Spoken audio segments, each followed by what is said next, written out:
Una violenta afició de llarga tradició va convertir petites picabaralles en autèntiques batalles campals a mitjans del segle XIX. Aquesta història va passar aquí.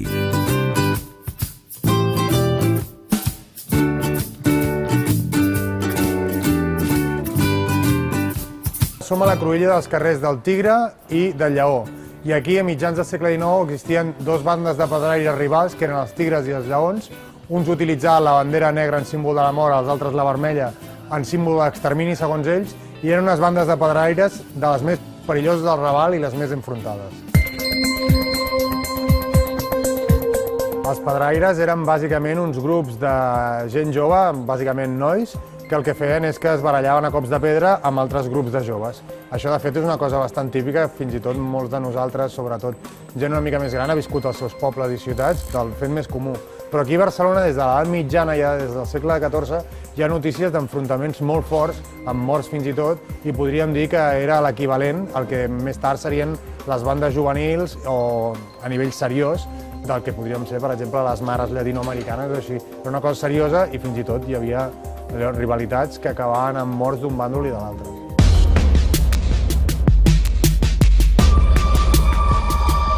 Una de les coses que hem d'entendre, al segle XIX això estava una mica més urbanitzat, però ja abans, quan havíem començat el tema dels pedraires, és que tota aquesta zona eren bàsicament horts i convents i estava poc urbanitzat. I a més, justament en aquesta zona del Raval estem a prop de la zona fora muralles. La zona que ara mateix seria l'Avinguda Mistral, que era als inicis de l'antiga carretera de Sants, era un dels llocs més típics on els pedraires quedaven, diguéssim, per fer les seves batalles. Perquè en algun moment les autoritats van començar a prohibir que la gent fes això dins les muralles perquè trencaven mobiliari, els gremis de vegades tenien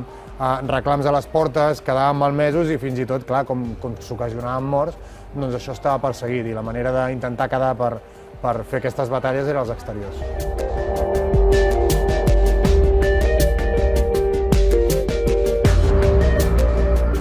Aquest tipus de batalles estan documentades històricament i fins i tot Jesús Ernest Martínez Ferrando, que és un historiador, troba un document en què una dona, a les seves memòries, explica que al carrer Montsió, a finals del segle XIV, doncs hi ha una batalla de pedraires en la que ella està amb els seus fills i entra cap a dins de cases perquè es sent molt colpida, perquè en aquesta batalla fins i tot acabaran havent-hi morts.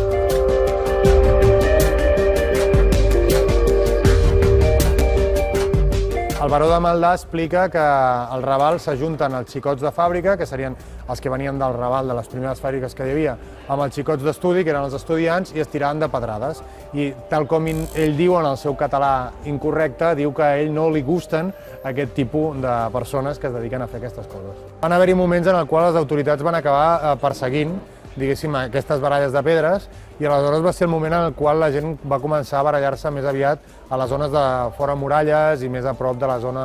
dels horts, com el que podria ser ara l'Avinguda Mistral o així. De fet, a l'Auca del Senyor Esteve, que és una de les mostres més clares del costumbrisme de Barcelona, hi ha una de les fotografies on diu fa pedrades amb prudència i va guanyant experiència, i es veu justament a darrere les muralles i com s'estan apedregant a les afores de Barcelona.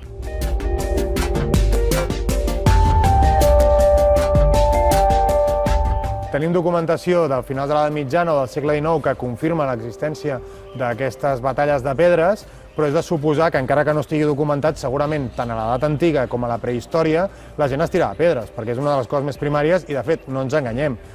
Tothom alguna vegada s'ha tirat pedres amb algú. I, a veure, que tira la primera pedra que estigui lliure de pecat.